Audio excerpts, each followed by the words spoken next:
Bismillah, cek, cek. Oke, kita mulai ya. Bismillah, Assalamualaikum warahmatullahi wabarakatuh. Teman-teman, suara saya jelas atau tidak? Jelas Ustaz. Oke, baik. Alhamdulillahi ala ihsanih wa syukru lahu ala taufiqi wa amtinanih wa ashhadu an la ilaha illallah wahdahu la syarika lahu ta'zimu li sya'nih wa ashhadu anna Muhammadan abduhu wa rasuluhu ad-da'i ila ridwanih.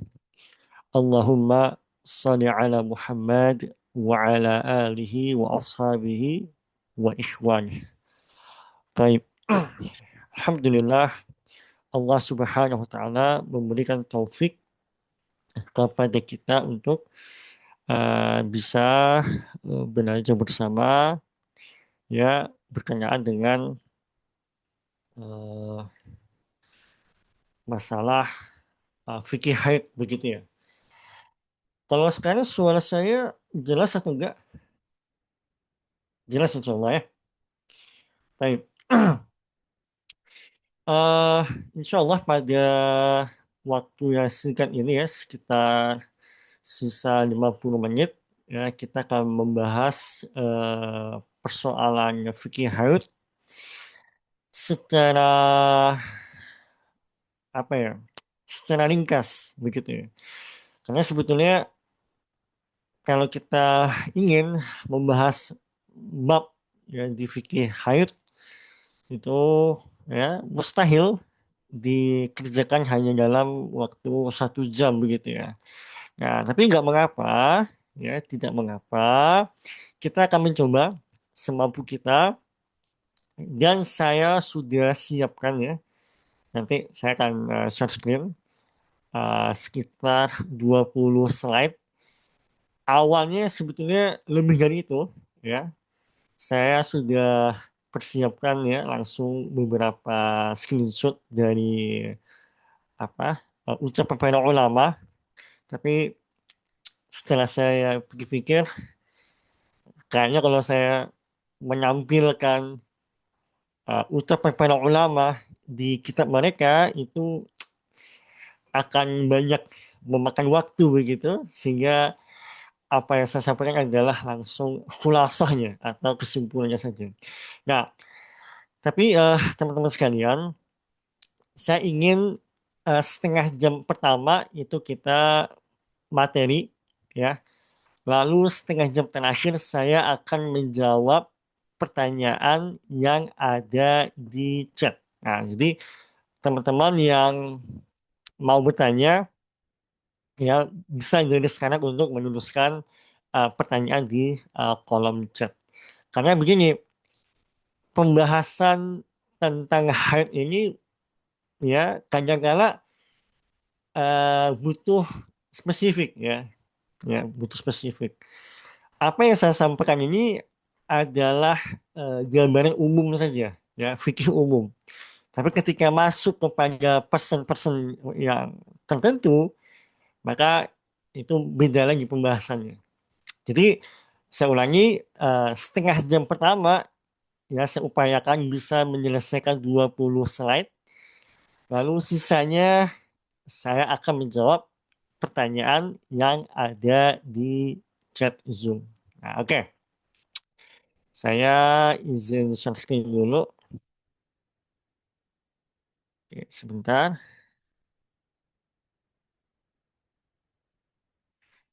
Oke, apakah sudah muncul, teman-teman? Saya kira sudah muncul ya.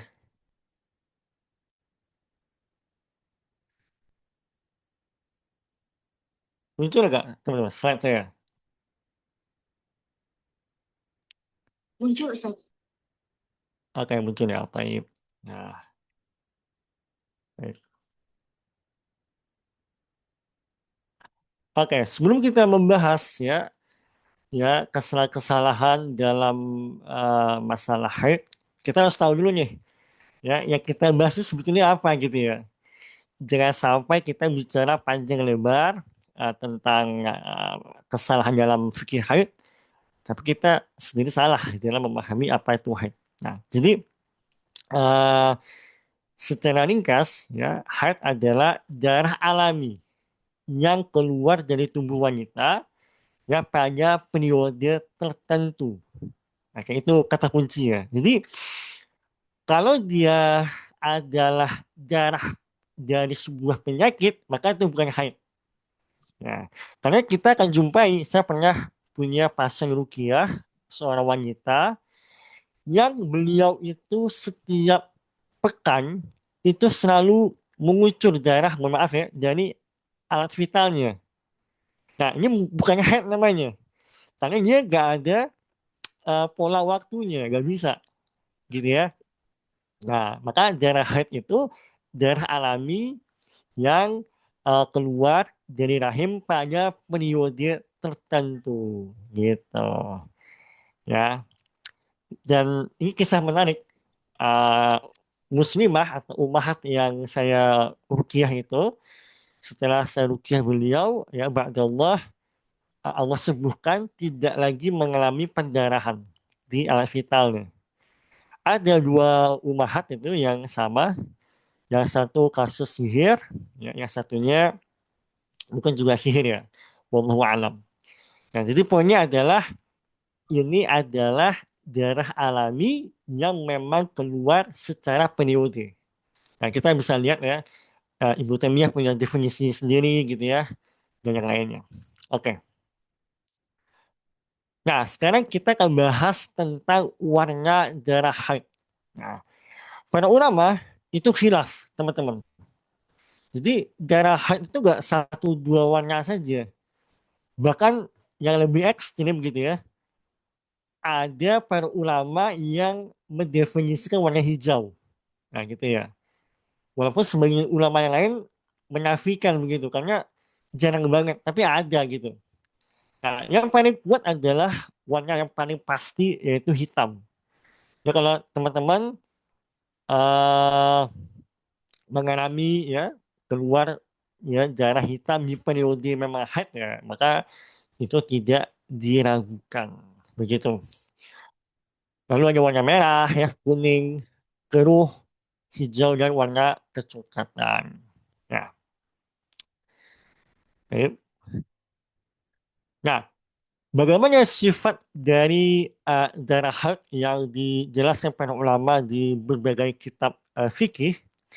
Yang pertama adalah warnanya gelap.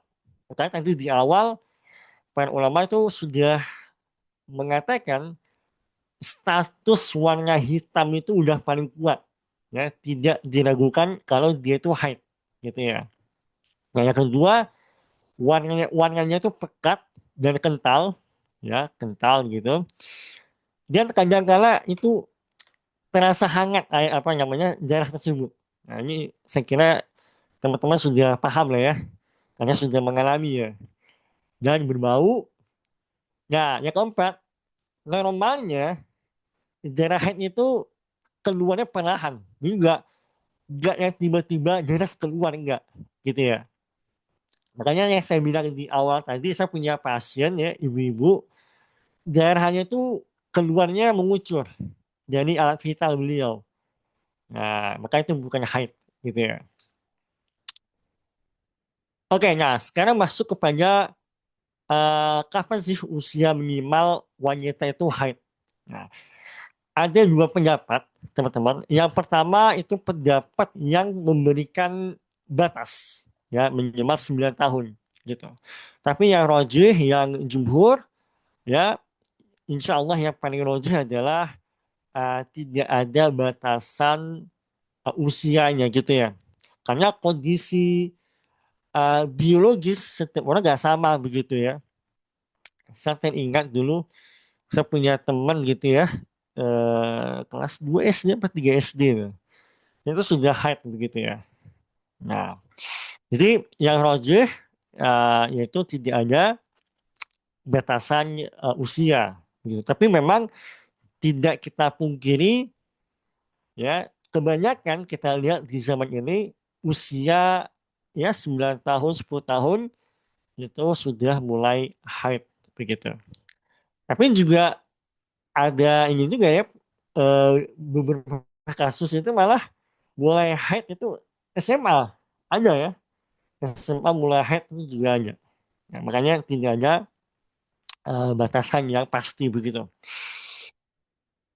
Nah, sekarang eh, kapan sebuah darah itu kita anggap sebagai darah haid atau bukan? Nah, ini persoalannya. Ya. Apakah ketika darah baru keluar, lalu warnanya hitam pekat, langsung kita hukumi darah haid? Nah, itu khilaf. Dan ini khilafnya cukup besar, teman-teman. Ya, cukup besar.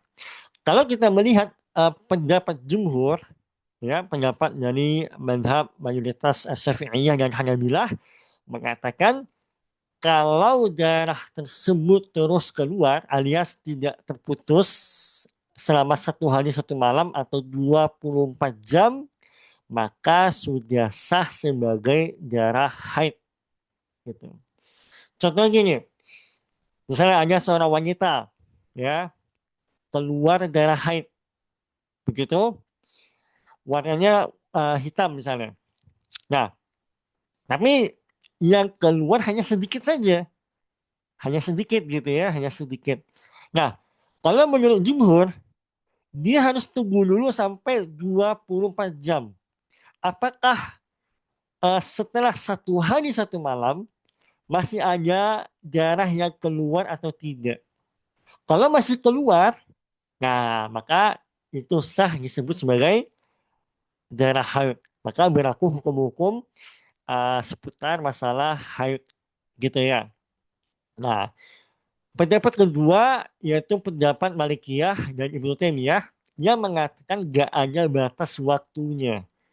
Jadi kalau udah memang sudah waktunya begitu, waktu untuk haid dan warnanya juga memenuhi ciri-ciri, baunya juga sama, ya udah itu haid namanya. Gak ada batas waktunya. Tapi kalau mazhab Hanafiyah yang ini agak lemah pendapatnya, itu nunggu 3 hari. Nah, kalau belum sampai 3 hari, maka belum haid namanya. Nah, gitu. Wallahu alam, yang paling saya pribadi begitu ya, saya pribadi lebih condong kepada pendapat jumhur, yaitu 1 hari 1 malam.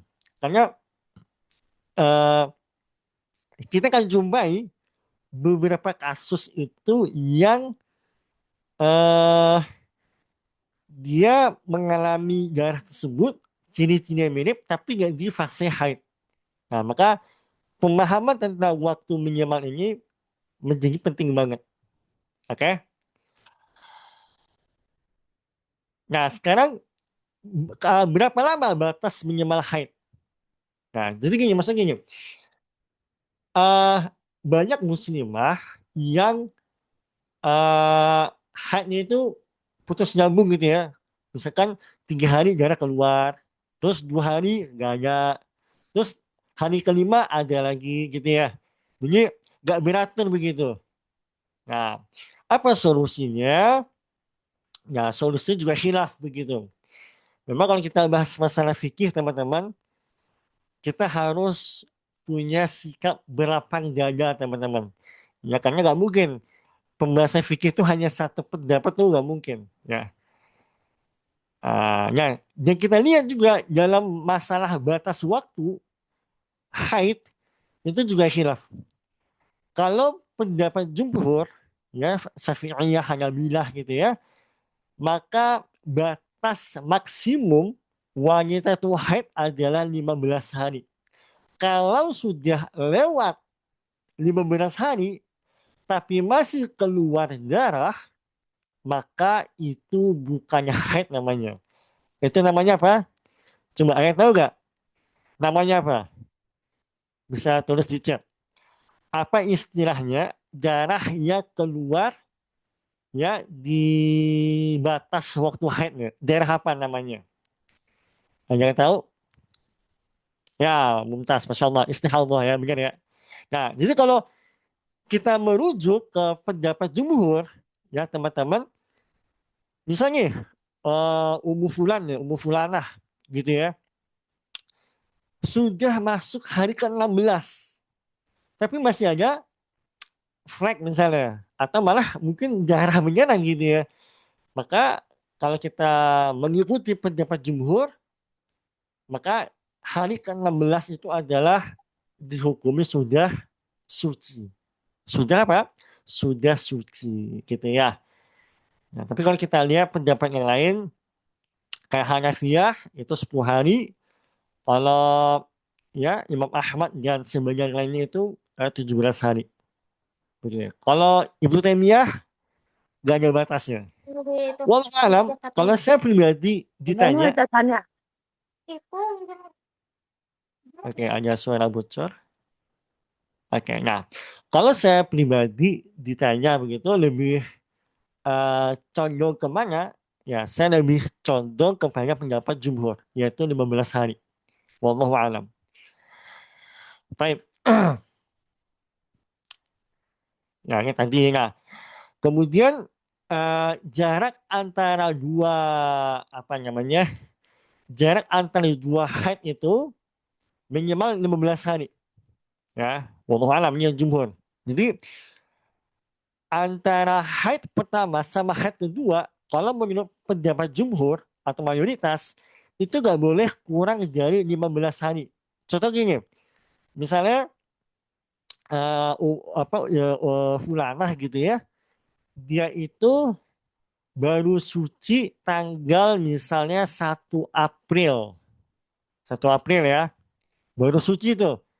Maka dia nggak boleh kita hukumi haid lagi di tanggal misalnya 14 April. Gak bisa. Karena jaraknya harus 15 hari. Dan ini kalau kita merujuk kepada pendapat jumhur. Begitu. Nah, kalau pendapat Imam Malik 10 hari ya. Begitu ya. Baik, saya percepat lagi. Sisa waktu saya 5 menit. Teman-teman yang punya pertanyaan boleh tulis di chat ya, teman-teman boleh.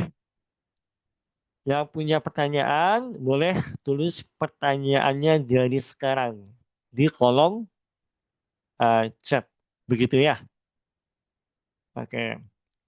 Nah, kita masuk ke larangan bagi wanita haid ya. Biasanya ini yang sering terjadi salah paham ya teman-teman ya.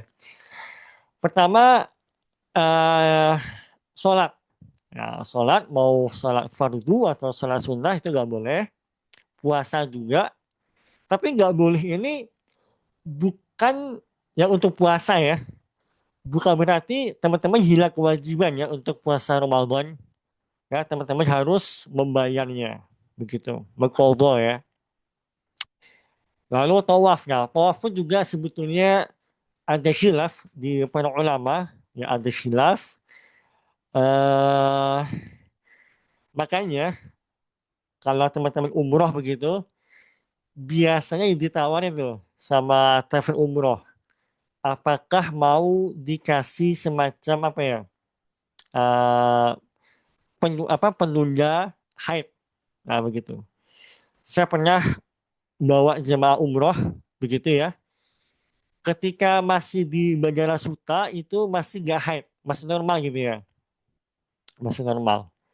Lah kalau di rumahnya itu ketika di pesawat udah mau nyampe mikot di atas udara, rumah darahnya keluar. Dia haid pas di atas pesawat. Aduh, ya.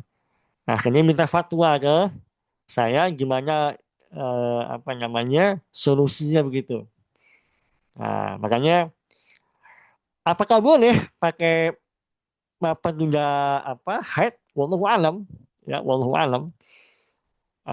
Kalau saya pribadi ya kalau ada hajat ya insya Allah ada kelonggaran begitu. Lalu juga i'tikaf ya sebagai para ulama itu memasukkan ini sebagai larangan bagi wanita haid. Nah, nah kemudian masalah Qur'annya. apakah boleh seorang muslimah baca Quran? Ini kita perlu rinci dulu teman-teman. Ya, kalau mushaf, kalau mushaf nih konteksnya, maka jumhur ulama mengatakan gak boleh. Walaupun Ibnu Taimiyah punya pendapat yang berbeda, belum bilang gak apa-apa. Kalau saya nggak salah juga Syekh bin Baz juga mengatakan gak ada masalah. Tapi gini, kalau fatwa dari Lajnah Ad-Daimah mengatakan kalau dia megang mushaf, baca dari mushaf, megang gitu ya, itu nggak boleh. Tapi kalau dia misalnya pakai penghalang ya, entah pakai sarung tangan begitu, atau pakai sesuatu yang menghalangi, atau mungkin dia nggak pakai mushaf, tapi dia pakai misalnya kitab tafsir, itu boleh. Kenapa? Karena kitab tafsir itu bukan mushaf Al-Quran. Nah, beda kan ya teman-teman ya. Atau misalnya pakai apa sih namanya buku yang apa Quran gitu ya, tapi dia satu juz gitu ya. Itu juga bukan mushaf. Itu bukan mushaf. Maka gak ada masalah membaca dari Quran yang demikian. Atau juga yang paling simpel adalah teman-teman bisa baca Quran melalui gadget ya, HP, tablet, begitu, insya Allah gak ada khilaf. Ya. Atau bisa juga membaca Al-Quran dari hafalan, itu juga gak ada khilaf. Nah, khilafnya hanya masalah mushaf saja. Nah, kalau jumhur ulama mengatakan nggak boleh, ya megang mushaf. Wallahu alam ya. Tapi saya ulangi lagi teman-teman, kalau kita bahas masalah fikih, ya tidak bisa kita pisahkan dari khilaf. Khilaf yang kita maksud adalah khilaf yang mu'tabar ya. Khilaf yang diakui di dalam ahlus sunnah. Nah itu kita nggak bisa lari dari sana, maka kita saling menghargai saja. Kalau teman-teman melihat ada temannya, saudarinya begitu, memilih pandangan bahwasanya boleh megang mushaf ketika haid, ya sudah, hargai saja begitu.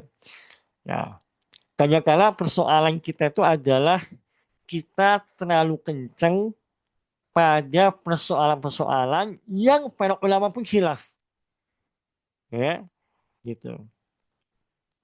Lalu yang ketiga masalah muamalah keluarga begitu, gak boleh jima ya ketika haid. Jima teman-teman, kalau dalam pembahasan fikih yang dia maksud jima adalah berhubungan intim di dalam farji. Itu. Karena gini, mohon maaf sebelumnya, kalau misalkan suami dan istri yang haid melakukan misalnya, mohon maaf, oral seks, maka ini bukan kategori jima dalam pembahasan fikih. Oke? Kita harus bedakan nih. Ya, jangan sampai malah dikira oh kalau oral seks itu jima, enggak, beda pembahasan. Ya, beda pembahasan. Dan lain-lain ya. Nah, selama bukan jima atau hubungannya farji itu gak ada soal, ya gak ada persoalan begitu. Yang kedua yang haram adalah melakukan talak. Jadi gak boleh seorang suami menjatuhkan talak ketika istrinya lagi haid, gak boleh. Ya, nanti kita bisa bahas secara khusus ya bab ini. Karena dari satu persoalan ini nanti kepecah tuh fatwanya. Apa? Terus kalau ada suami mentalak istrinya yang lagi haid, sah gak talaknya? Itu nanti ada pembahasan yang lebih mendetail. Ya. Kalau Ibnu Taimiyah rahimahullah taala berpendapat gak sah talaknya, gak sah. Tapi kalau pendapat jumhur, ya sang suami yang menjatuhkan talak ketika istri haid, talaknya sah tapi dia bermaksiat. Wallahu alam ya. Kemudian yang haram adalah menghitung iddah dengan bulan atau asyur. Gini maksudnya, misalnya seorang suami ya mentalak istrinya yang lagi haid, maka dia nggak boleh menghitung masa iddah itu dengan satuan bulan. 1 bulan, 2 bulan, 3 bulan. Nggak boleh. Dia harus sesuai hadis 3 quru, 3 kali suci. Nah, karena gini, karena orang kalau dia itu menopause, ya teman-teman, lalu dia ditalak, itu cara menghitungnya gak 3 quru, gak apa, tidak dalam hitungan 3 kali suci, enggak. Tapi kalau dia menopause, yang dihitung adalah bulannya, 3 bulan. Tapi kalau dia masih haid, maka nggak boleh dihitung pakai bulan. Harus dihitung pakai 3 kali suci. Nah, gitu ya. Waduh, waktu saya udah habis nih. Coba saya cek dulu pertanyaan. Oke, sudah ada beberapa pertanyaan. 1, 2, 3, 4, 5, 6. 6 pertanyaan ya. Oke. Saya tambah dikit aja ya. Saya percepat pembahasan saya. Oke. Nah, tanda berakhirnya haid. Nah, sebenarnya gampang aja teman-teman. Gak susah. Pertama adalah yang paling kuat ya adanya al-qusah al-baydah atau cairan putih bening. Nah, cairan putih bening ini adalah tanda atau ciri yang paling kuat. Ya, saya kira ibu-ibu tahu lah ya. Tapi persoalannya sebahagia wanita gak ngalami hal itu. Maka solusinya adalah yang diajarkan oleh Ibunda Aisyah radhiyallahu taala anha ya pakai kapas gitu ya atau para ulama sering mengkategorikan sebagai jafaf ya kering.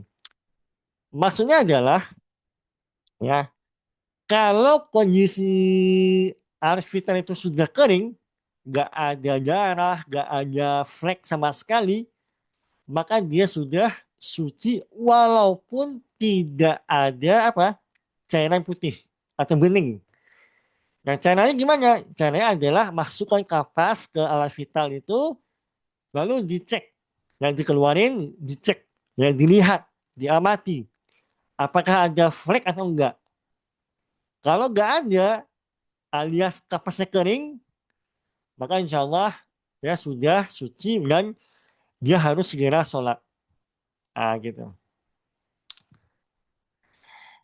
Oke, masalah mandi wajib ya sederhananya eh, rukunnya cuma satu, yaitu memastikan semua air itu apa ya mengcover semua anggota tubuh, termasuk area-area yang tertutup. Misalnya, mohon maaf nih, bawah ketiak atau lipatan lengan atau lipatan leher dan seterusnya. Itu rukun dari mandi wajib. Nah, adapun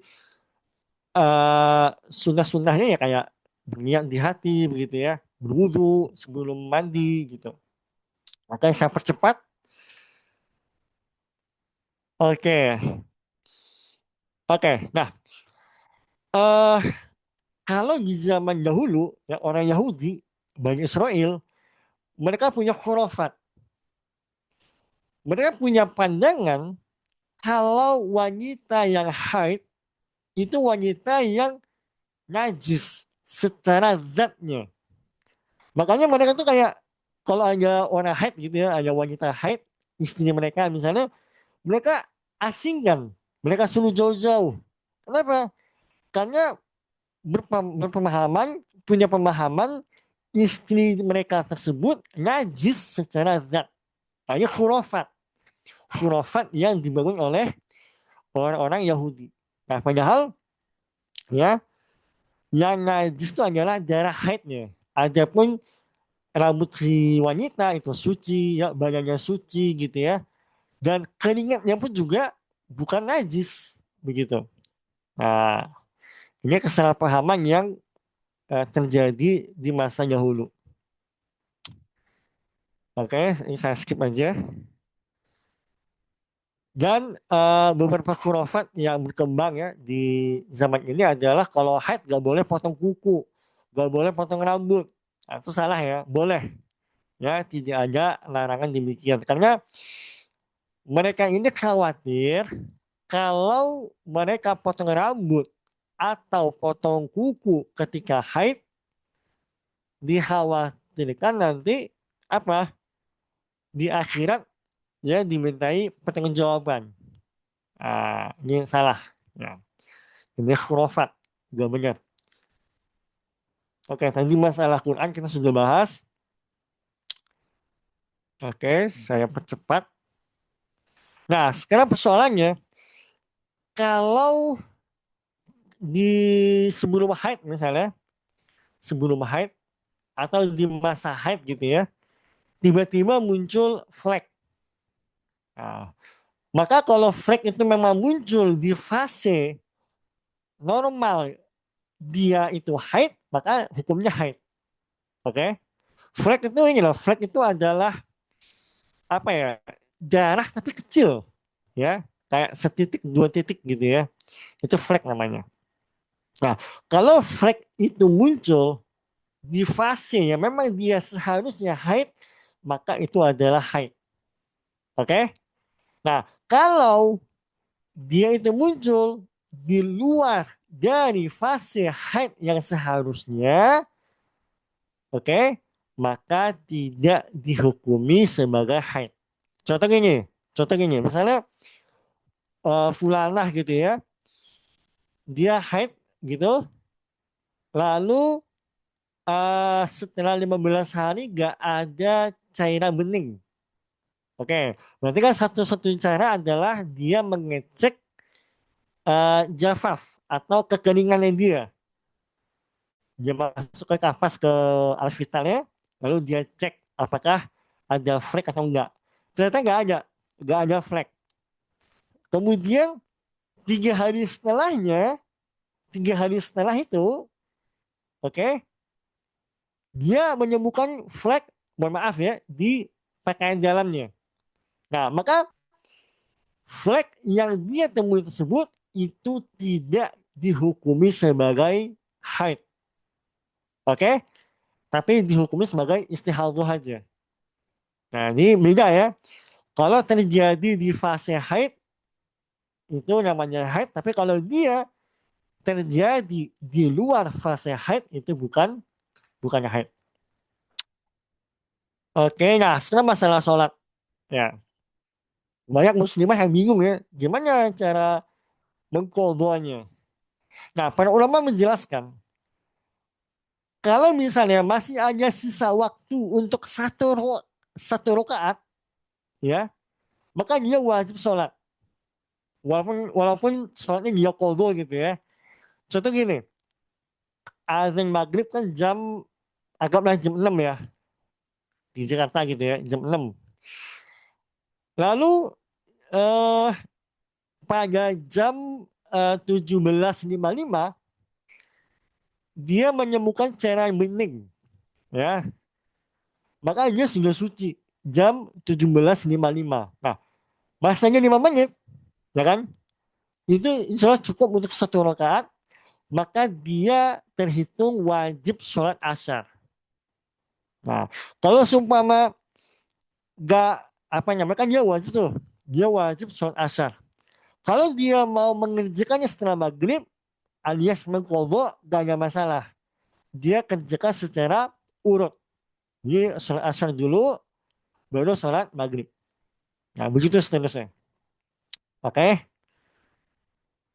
Tapi kalau misalnya dia itu baru menemukan cairan bening tersebut jam 18.20 misalnya, maka dia hanya wajib sholat maghrib aja, gitu ya. Yang terakhir, pahala apa yang bisa diperoleh oleh muslimah yang haid? Yang pertama adalah pahala sabar. Nah, ini pahala yang seringkali kita meremehkan gitu ya. Padahal kalau kita tahu ya, ujian para nabi, ujian para rasul itu Ya, ujian kesabaran. Ya, makanya teman-teman yang mengalami haid, ya gak enak, sakit begitu, gak bisa sholat, gak bisa puasa, maka berbahagialah karena kesabaran teman-teman tersebut itu adalah pahala yang besar. Dan ingat nih, ini motivasi ya. Tidaklah para nabi atau para rasul diuji kecuali diuji dengan kesabaran. Maka berbahagialah. Nah, lalu meskipun demikian ya teman-teman masih bisa baca Quran ya, bisa dari Quran terjemahan kan juga boleh ya. Saya pernah bertanya kepada salah seorang syekh ya, beliau mengatakan bahwasanya Quran terjemahan itu bukan mushaf ya, termasuk juga kitab tafsir itu bukan mushaf. Mushaf itu ya hanya Al-Quran aja dari juz 1 sampai juz 30. Yang kedua ya, ketika haid ya perbanyak zikir, ya istighfar, ya di antara zikir yang paling Allah cintai adalah tahlil ya. Tapi Al-Imam Ibnu Qayyim rahimahullah taala mengatakan bisa jadi pada seseorang itu yang lebih afdol adalah istighfar. Jadi nggak mesti sama gitu ya. Dan terakhir adalah ya ya istighfarnya sabar gitu ya. Baik, oke, saya kira sudah selesai materi saya. Masih ada sisa waktu 15 menit, teman-teman. Saya akan mencoba menjawab pertanyaan yang masuk satu persatu ya teman-teman ya. Saya buka dulu pertanyaan dari Ibu Nelly ya, Sintawati. Apakah dalam keadaan haid tidak boleh keramas? Jawabannya adalah boleh. Boleh keramas, boleh sisir, rambut, boleh semuanya. Ya, yang nggak boleh cuman sholat, puasa, tawaf, ya, lalu jima dengan suami nggak boleh. Wallahu ta'ala alam. Oke, pertanyaan dari Ibu Konita. Masalahnya pertanyaannya panjang juga nih. Ya, oke. Saya bacakan dulu ya. Nah, izin bertanya Ustadz, menghitung hari masa haid itu, ya sebentar, kita gunakan kalender Hijriyah atau Masehi. Karena jika hitungannya Masehi, usia bulan itu minimal 29 hari dan maksimal 31 hari. Sedangkan bulan Hijriah usianya 29 atau sampai 30 hari. Mohon pencerahannya. Syukran. Barakallahu fikum. Baik. Masya Allah, ini pertanyaan bagus sekali ya. Pertanyaan yang menunjukkan ibu yang bertanya ya cerdas ya, Masya Allah. Barakallahu fikum. Baik. Kalau kita melihat ya semua kitab para ulama yang membahas masalah haid, semuanya itu menggunakan patokan kalender Hijriyah atau kalender Islam. Bahkan dalam semua aspek fikih, ya tidaklah para ulama membahas masalah iddah kecuali pakai kalender Hijriyah. Tidaklah para ulama membahas masalah haul, zakat kecuali pakai kalender Hijriyah. Tidaklah para ulama membahas masalah puasa, masalah iddah dan yang lain itu kecuali dalam kalender Hijriah atau penanggalan bulan ya, Komariah. Maka jawabannya adalah yang dipakai adalah kalender Hijriah. Wallahu ta'ala alam.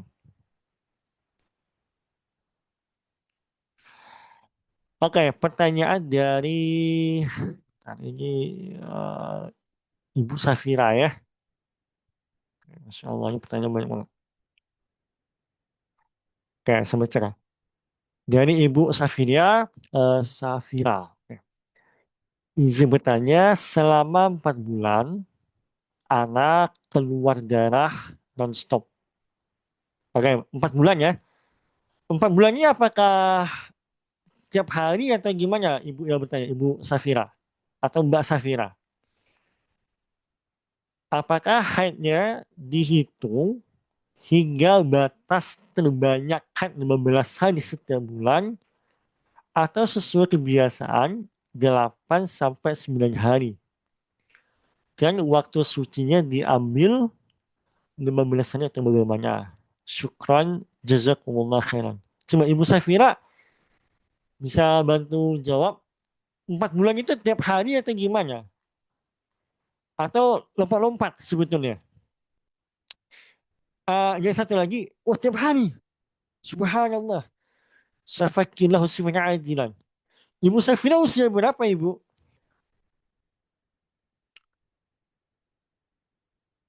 Ibu Safira usia 29. Oke. Pertama, sebelum saya menjawab, saya sarankan rukyah syar'iyyah. Benar. Saya sarankan rukyah. Oke ya. Saya 2 kali punya pasien yang persis kayak Ibu. Satu pasien saya itu janda, beliau dari Surabaya. 3 bulan. Kalau saya nggak keliru ya. 3 bulan darah beliau non-stop. Keluar dari alat vital beliau gitu ya. Saya rukyah, langsung kesurupan, lalu saya ajak masuk Islam, nggak mau. Dia kata si Jin ini ya, wallahu alam ya, kita nggak tahu hal goib. Tapi dia mengatakan dia diutus untuk membunuh muslimah tersebut. Ah, saya juga hanya umahat juga usia 40-an kalau saya nggak salah. Mungkin 2 bulan atau 4 bulan darahnya keluar terus, nggak berhenti berhenti darahnya keluar, dibawa ke rumah sakit, nggak tahu obatnya. Lalu saya ruqyah, kesurupan, ya Allah ya sudah berhenti darah mereka berdua. Ya, Allah sembuhkannya dengan wasilah ruqyah syar'iyyah. Jadi saran saya, ibu yang bertanya ini sebaiknya ya coba ruqyah. Teman-teman bisa baca buku saya secara gratis tentang ruqyah itu di situs sahabattauhid.com. Saya nulis beberapa buku, salah satunya panduan ruqyah. Nah, itu di-download lalu dibaca. Ya, situsnya adalah sahabattauhid.com ya, itu dibaca. Oke, nah kalau darahnya 4 bulan dan itu tiap hari apa namanya 4 hari eh keluar apa 4 hari tiap hari tiap hari keluar gitu ya, maka itu bukan lagi namanya haid, itu bukan haid namanya tapi istihadah ya, itu istihadah karena kita sudah bahas tadi ya, dia sudah melewati 15 hari ya, dia sudah melewati 15 hari. Nah terus gimana, kan kacau akhirnya. Kita nggak bisa bedain mana haid mana istihadah gitu kan. Maka kalau demikian, ya kalau fatwa dari Syekh bin Baz, ya Ibu Safira harus kembali kepada pola yang asli. Pola haid yang asli pasti tahu dong ya. Misalnya teman-teman pasti tahu ya pola haidnya kayak gimana gitu ya. Nah, biasanya wanita itu 7 hari haidnya. Biasa 7 hari. Oke. Nah, kalau seumpama, Ustadz saya lupa kebiasaan saya haid kayak gimana. Karena udah lama kayak gitu ya. Nah, ini agak susah nih. Kalau dia lupa polanya, maka sebagian ulama mengatakan dia mencoba melihat warna darahnya, ya warna darahnya, gitu. Tapi ala kulli hal, tadi ya jawabannya adalah kembali kepada pola yang asli, ya pola yang asli seperti sebelum sakit tersebut. Tapi Ibu Safira, tolong ya Ibu Rukiah bisa ikuti panduan di buku yang saya tulis tersebut. Oke ya. Oke, saya lanjut ke pertanyaannya Ibu atau Umahat, ya, Umu Ridwan. Oke, saya bacakan dulu. Bismillah, izin bertanya Ustadz, ya saya izinkan. Benarkah haid menjadi sering 2 kali sebulan adalah salah satunya tanda-tanda pramenopause? Lalu bagaimana sholatnya ya? Oke, Umu Ridwan sudah mengalami atau belum mengalami hal tersebut? Lalu kalau sudah mengalami, sekarang usia berapa? Kalau boleh tahu. Coba umur Ridwan yang bertanya.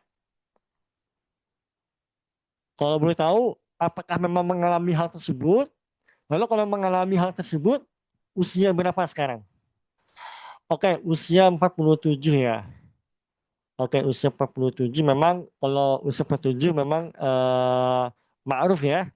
Itu sudah ya, usia yang mendekati menopause. Dan biasanya kalau sudah mau menopause itu gak teratur ya siklus haidnya. Ya, sudah gak beratur. Ya. Oke, nanti pertanyaannya adalah gimana apa tadi? Gimana sholatnya gitu ya? Oke, nah berarti 2 kali sebulan ya? Tadi katanya ya dua kali sebulan. Oke, hmm, jarak antara dua head hanya gak 15 hari. Cuma umur Ridwan. Jarak 2 pekan. 2 pekannya 14 hari atau 15 hari lebih?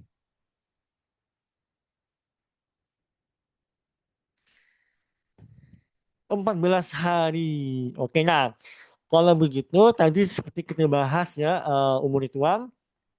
eh, Kalau pendapat jumhur ya, Syafi'iyah sama Hanabilah mengatakan jarak antara dua head minimal 15 hari. Ya, 15 hari. Ya, berarti kalau 15 hari, kalau kurang dari itu, berarti itu istihadah. Ya, paham insya Allah ya. Jadi patokannya 15 hari aja. Ya, kalau sebelum 15 hari, tapi darahnya keluar, maka kita hukumi sebagai darah bukan haid. Oke ya. Itu kalau kita merujuk ke pendapat jumhur. Karena ada juga pendapat yang lain bilang 10 hari. Tapi kita, kalau alam, kita ambil 14 hari aja. Afwan, 15 hari. 15 hari. Ya, intinya sederhananya pastikan jarak antara haid pertama sama haid kedua itu 15 hari. Kalau kurang dari 15 hari, udah haid. Berarti itu tidak dihukumi haid. Oke? Ya, itu tidak dihukumi haid. Kecuali udah masuk ke 15 hari, baru kita hukumi sebagai haid. Wallahu ta'ala alam. Oke, waktunya sisa 4 menit. Saya lanjutkan dulu. Ini, saya mohon maaf, pasti nggak bisa terjawab semua pertanyaan. Saya mohon maaf ya. Insya Allah saya lagi nulis buku teman-teman. Bisa di-download secara gratis, insya Allah, di Sahabat Tauhid. Saya nulis buku tentang masalah haid gitu ya. Perkiraan saya bukunya baru selesai rilis itu insya Allah pertengahan Mei atau akhir Mei insya Allah. Nah, nanti teman-teman bisa pantau ya di situs sahabattauhid.com. Oke, sekarang dari Ibu Irdina Razita Syahidah. Ya, saya bacakan dulu ya. Ini terakhir ya. Ustadz izin bertanya, apakah kita merasa sudah selesai haid zuhur? Oke, selesai haid zuhur, namun baru ada kesempatan untuk mandi wajib di waktu maghrib, apa yang mesti dilakukan? Oke, berarti zuhur sudah Misalnya zuhur sudah melihat cairan bening ya, agak habis zuhur ya. Nah, asumsinya habis zuhur, wah ketahuan nih, sudah gak haid. Terus baru bisa mandi wajib maghrib. Ya mungkin bisa aja ya lagi safar atau lagi kuliah gitu ya. Oke. Lalu pertanyaan kedua adalah apakah ada batas waktu tertentu sampai kita merasa yakin sudah selesai haid? Oke, berarti Ibu Irdinya ini eh, meragukan apakah benar-benar sudah haid atau bukan gitu ya. Karena di sini pertanyaannya apakah ada batas waktu tertentu sampai kita merasa yakin sudah selesai haid? Oke, saya jawab dari soal yang kedua dulu gitu ya. Pertama kita harus tahu dulu nih, dikatakan sudah selesai haid, yang paling pasti yang pertama adalah kalau sudah melihat cairan bening. Oke, kalau sudah melihat cairan bening, maka tidak perlu diragukan sudah suci atau belum. Karena sudah pasti suci. Oke, udah pasti. Nah, Ustaz, ini saya nggak pernah keluar cairan bening. Oke, nggak apa-apa. Ada solusi kedua yang kita bahas tadi, yaitu al-jafaf. Ya, melihat, mohon maaf ya, apakah vaginnya itu sudah kering atau belum. Cara gimana? Nah, tadi kita masukkan kapas ke, mohon maaf, vagina itu, lalu tunggu sebentar, mungkin tunggu 5 detik, lalu kita ambil lagi, kita lihat apakah ada flek atau enggak, apakah ada sisa darah atau enggak, dan seterusnya. Kalau seumpama enggak ada sama sekali, kapasnya putih bersih, maka insya Allah sudah suci dan nggak perlu lagi ragu-ragu. Ya, itu sudah pasti suci. Oke. Nah, kalau seumpama ketika nyampe rumah atau besoknya ada darah keluar, itu beda pembahasan. Tapi itu lagi itu pembahasan yang berbeda. Tapi kalau sudah keluar salah satu dari yang kita sebutkan tadi, maka itu sudah pasti suci. Oke. Nah, sekarang oke, zuhur sudah melihat cairan bening gitu ya. Apakah lalu baru bisa mandi wajib itu maghrib? Maka maka ibu yang bertanya, ibu Irdina harus mengqadha sholat zuhur asyar di waktu maghrib. Boleh ya. Jadi ketika nyampe rumah mandi wajib gitu ya. Lalu langsung mengerjakan sholat zuhur asyar lalu maghrib. Ya harus berurutan ya. Karena saya kadang melihat ada orang salah paham gitu ya. Dia mengqadha sholat eh, di waktu maghrib, tapi ya dia kerjakan maghrib dulu. Salah, nggak boleh. Karena sholat itu harus bitartib, ya harus berurutan.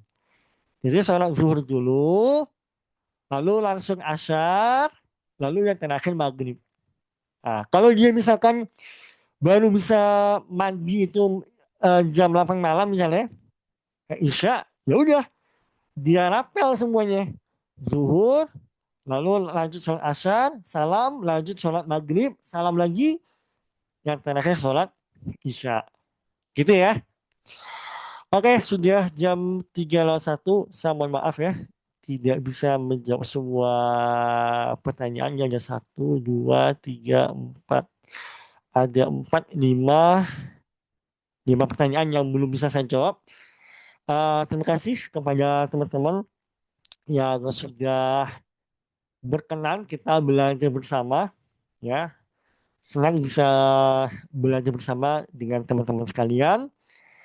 Insya Allah buku saya tentang masalah haid itu bisa di-download gratis di situs sahabattuhan.com. Perkiraan saya baru rilis insya Allah di tanggal pertengahan Mei. atau paling telat akhir Mei lah. Teman-teman bisa download juga banyak karya tulis saya di sana. Ada banyak ya, ada ya banyak lah pokoknya ya. Situsnya adalah sahabattauhid.com ya, sahabattauhid.com. Oke, kita akhiri dengan doa kafaratul majlis. Subhanakallahumma wa bihamdika asyhadu an la ilaha illa anta wa astaghfiruka wa atubu ilaik. Wassalamualaikum warahmatullahi wabarakatuh.